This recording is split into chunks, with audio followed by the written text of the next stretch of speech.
সুপ্রিয় শিক্ষার্থীবৃন্দ, আজ আমরা সেটের দুটি গুরুত্বপূর্ণ বিষয় সম্পর্কে আলোচনা করব। এক অন্বয় এবং আরেক ডোমেন এবং রেঞ্জ। অন্বয়টা কি?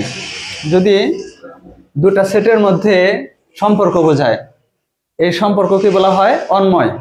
এটাকে আমরা ইংরেজিতে রিলেশন অর্থাৎ আর দ্বারা প্রকাশ করতে পারি। অন্বয়টি হলো কার্তেশীয় গুণক, অর্থাৎ আমরা যদি একটি সেট লিখি, যে কোনো একটি সেট লিখি এবং বি যদি সেট লিখি এ বি সি, তাহলে এ এবং বি সেটের কার্তেশীয় গুণক সেটকে বলা হয় অন্বয়। আমরা যদি এখানে সেট নির্ণয় করি, তাহলে এই সেট দুটি সম্পর্ককেই বলা হয় অন্বয়।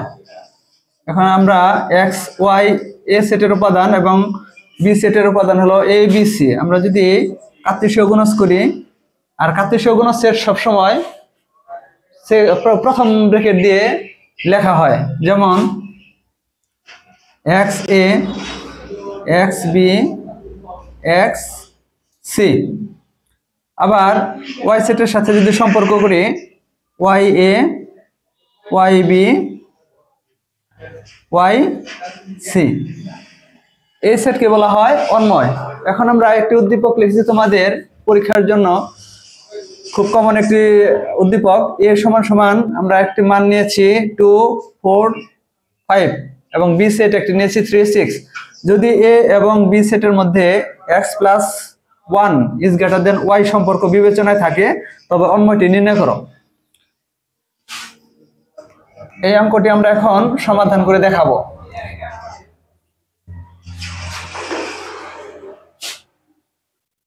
এক নাম্বার, তাহলে দেওয়া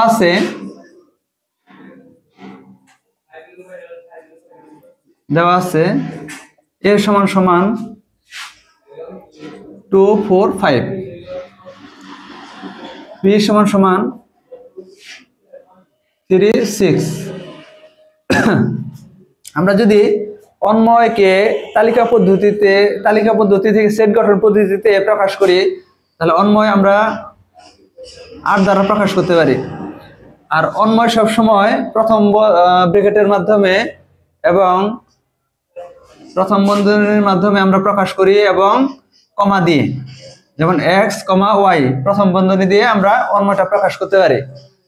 যেখানে এক্স হলো এ সেটের সদস্য, আর ওয়াই হলো বি সেটের সদস্য, এবং এই দুইটা সেটের মধ্যে সম্পর্ক আছে কি x plus 1 is greater than y, অর্থাৎ এক্স এর সাথে এক যোগ করলে ওয়াই এর মানে থেকে বড় হবে।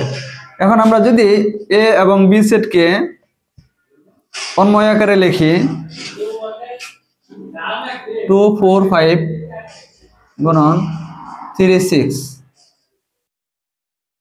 আমরা যদি প্রথম সেটের সাথে দ্বিতীয় সেটের সম্পর্ক লিখি, তাহলে 2 3 2 6, 4 3 4 6, 5 3 5 6। আমরা 1 2 3 4 5 6টি সেট পেয়েছি। এই 6টির মধ্যে আমরা যদি এই শর্ত অনুসারে মানগুলো নিই, যেহেতু x plus 1 is greater than y, যেহেতু x এর সাথে x যোগ করলে y থেকে বড় হবে, তাহলে অতএব ওই শর্তানুসারে আমরা আর এর মানগুলো লিখতে পারি। যদি আমরা x হলো প্রথম পদ, y হলো দ্বিতীয়, তাহলে x এর মান যদি 2 হয়, এটার সাথে যদি আমরা 1 যোগ করি, তাহলে কত হয় 3। 3 থেকে 3 বড় না, সুতরাং এই শর্তে তোমার মেলেনি। সেজন্য আমরা পরেরটি দেখি, 2 সাথে যদি 1 যোগ করি 3, আর y এর মান হলো 6, তাও বড় হয়নি, এটাও বাদ। যদি আমরা 4 এর সাথে 1 যোগ করি 5, 3 থেকে বড়, তাহলে আমরা এই মানটি নিতে পারি 4 3। যদি এই 4 এর সাথে 1 যোগ করি 5, 6 এর থেকে বড় নয়, সুতরাং এই মানটাও নেওয়া যাবে না। আবার যদি 5 এর সাথে 1 যোগ করি 6, 3 থেকে বড়, তাহলে আমরা এই মানটি নিতে পারি। আবার এই 5 এর সাথে যদি 1 যোগ করি আমরা 6 হয়, 6 থেকে বড় নয়, সমান, সুতরাং এই শর্তের না মেলার কারণে আমরা ওই মানটিও নিব না। তাহলে অতএব আর এর মান আমরা পেলাম 4 3 5 3। এটাই অ্যান্সার। আমরা এখন ডোমেন এবং রেঞ্জ 2 নম্বর উদাহরণটি দেখব।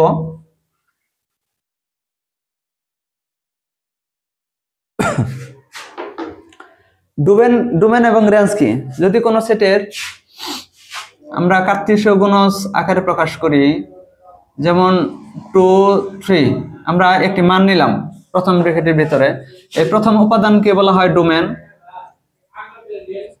আর দ্বিতীয় উপাদানকে বলা হয় রেঞ্জ।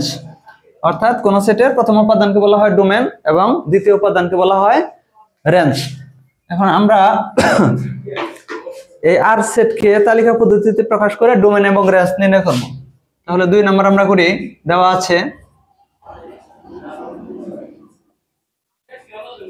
আছে আর ইকুয়াল এক্স ওয়াই, যেন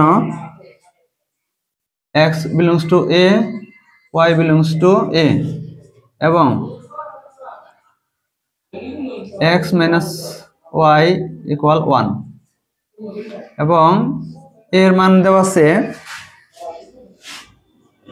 -2, -1, 0, 1, 2। এখানে x y যে কোনো একটি সেট, x হলো এর সদস্য, y হলো এর সদস্য, এবং x minus 1 y equal 1, এবং এর মান আমাদের দেওয়া আছে, 5টি মান দেওয়া আছে -2, -1, 0, 1, 2। এখন আর এ বর্ণিত শর্ত হতে পাই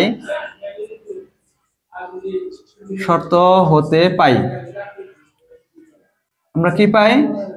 x minus y equal 1। এখান থেকে আমরা যদি y এর মানটা বের করি তাহলে x minus 1 equal y, অতএব y equal x minus 1। আমরা y এর মানটা বের করলাম। x এর বিভিন্ন মানের জন্য y এর মান নির্ণয় করি। আমরা একটি ছক করি,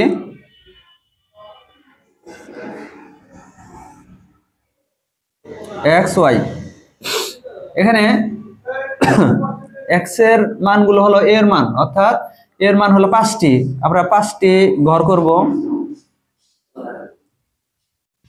x এর মানের মধ্যে আমরা -2, -1, 0, 1, 2 এই 5টি মান বসাইলাম। এখন আমরা যদি x এর মান -2 বসাই তাহলে -2, -1, -3 হয়। আমরা যদি -1 বসাই, -1, -2 হয়। আমরা যদি x এর পরিবর্তে 0 বসাই, 0, -1 হয় -1। আমরা যদি 1 বসাই, 1 থেকে 1 বাদ দিলে 0। আমরা যদি 2 বসাই, 2 থেকে 1 বাদ দিলে 1। অর্থাৎ আমরা y এর মান 5টি মান পেলাম।